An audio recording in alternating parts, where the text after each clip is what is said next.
আসসালামু আলাইকুম রহমতুল্লাহ। আশা করি সকলে ভালো আছেন। আজকে আমরা আলোচনা করব বদনজরের ব্যাপারে। বদনজর অর্থাৎ আমাদের সমাজে এই বদনজরকে বদনজর বলে, অনেক সময় অঞ্চল বিশেষ, কখনো চোখ লাগা বলে, আবার অনেক জায়গায় মুখ লাগা বলে, যে তোর মুখ লাগছে, অর্থাৎ বদনজর লাগছে। আবার কোথাও কুদৃষ্টি বলে, অর্থাৎ সব একই। বদনজর, মুখ লাগা, চোখ লাগা, কুদৃষ্টি সব একই। এটাকে আরবিতে আইন বলে, ইংরেজিতে এটাকে ইবিল বলে। তো যাই হোক, আজকে আমরা সে বদনজরের ব্যাপারে আলোচনা করব। বদনজর এটা সত্য। এই যে মানুষের মুখ লাগা বা চোখ লাগা, যে কুদৃষ্টি লাগছে, আমরা বলি অনেক সময় কিন্তু সমাজে, এটা কিন্তু সত্য, এটা লাগে। এটা পবিত্র কোরআনেও আছে এবং কি হাদিস দ্বারাও প্রমাণিত যে বদনজর হচ্ছে সত্য।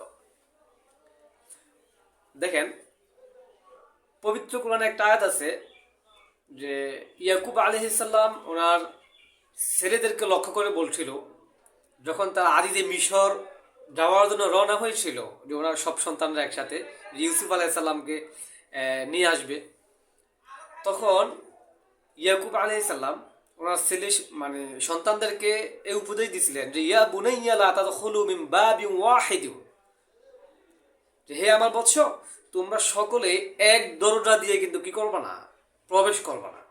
যদি তোমরা এক দরজা দিয়ে প্রবেশ করো তাহলে কি হইতে পারে, অর্থাৎ মানুষের কুদৃষ্টি লাগতে পারে। এই জন্য তোমরা এক একজন এক এক দরজা দিয়ে কি করবা, প্রবেশ করবা। এখানে বলা হয়েছে ওয়াদখুলু মিন আবওয়াবিন মুতাফাররাকা, যে তোমরা বিভিন্ন দরজা দিয়ে কি করবা, প্রবেশ করবা। অর্থাৎ এইটা থেকে প্রতীয়মান হয় যে বদনজর হচ্ছে সত্য।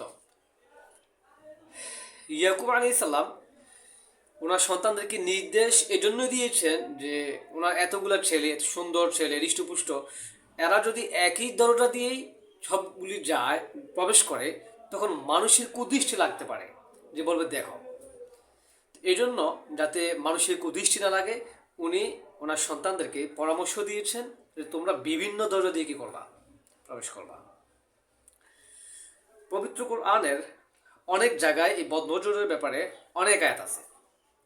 হাদিসে আল্লাহ রাসূল পাক সাল্লাল্লাহু আলাইহি ওয়াসাল্লাম খুব সংক্ষেপে বলছেন, যে হাদিসটা সহিহ বুখারীতে আছে। রাসূল পাক সাল্লাল্লাহু আলাইহি ওয়াসাল্লাম বলছেন যে আল আইনু হক্কুন, আল আইনু হক্কুন, বদনজর হচ্ছে সত্য। বদনজর মিথ্যা না, যে বদনজর সত্য। মানুষের যে কুদৃষ্টি লাগা, চোখ লাগা বা মুখ লাগা, এটা সত্য, এটা লাগে, এটা হয়ে যায়, এটা ঘটে যায়। আরেকটা হাদিসে আল্লাহ রাসূল পাক সাল্লাল্লাহু আলাইহি ওয়াসাল্লাম বলেন, যে এই হাদিসটা আছে মুসনাদ আহমদে, আল আইনু তুদখিলুর রাজুলাল কবরা ওয়া তুদখিলুল জামালাল কদরা। আল্লাহ রাসূল পাক সাল্লাল্লাহু আলাইহি ওয়াসাল্লাম বলেন যে বদনজর মানুষকে কবর পর্যন্ত পৌঁছায়া দেয়, অর্থাৎ সে মারা যায়। মানুষের বদনজরের আক্রান্ত হয়ে একজন ব্যক্তি মারা যায়। ওয়া তুদখিলুল জামালাল কদরা, এই বদনজর ওটকে পাতিলে পৌঁছায়া দেয়। মানে কি, মানে হচ্ছে মানুষ এই বদনজর আক্রান্ত হয়ে মারা যায়, আবার এই বদনজরে আক্রান্ত হয়ে ওঁটো পর্যন্ত মারা যায়। শেষ পর্যন্ত মানুষ জড়াইয়া দেয়, এই জন্য পাতিলে চলে যায়। খুব ডেঞ্জারাস একটা বিষয়।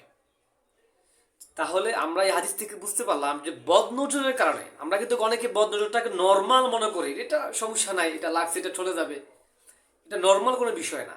বদনজরের কারণে আল্লাহ রাসূল পাক সাল্লাল্লাহু আলাইহি ওয়াসাল্লাম বলছেন যে মানুষ মারা যায়, ওঁটো মারা যায়, শুধু বদনজরের কারণে। একজন ব্যক্তির শুধু বদনজরের কারণে একজন ব্যক্তি মারা যেতে পারে, চিন্তা করেন।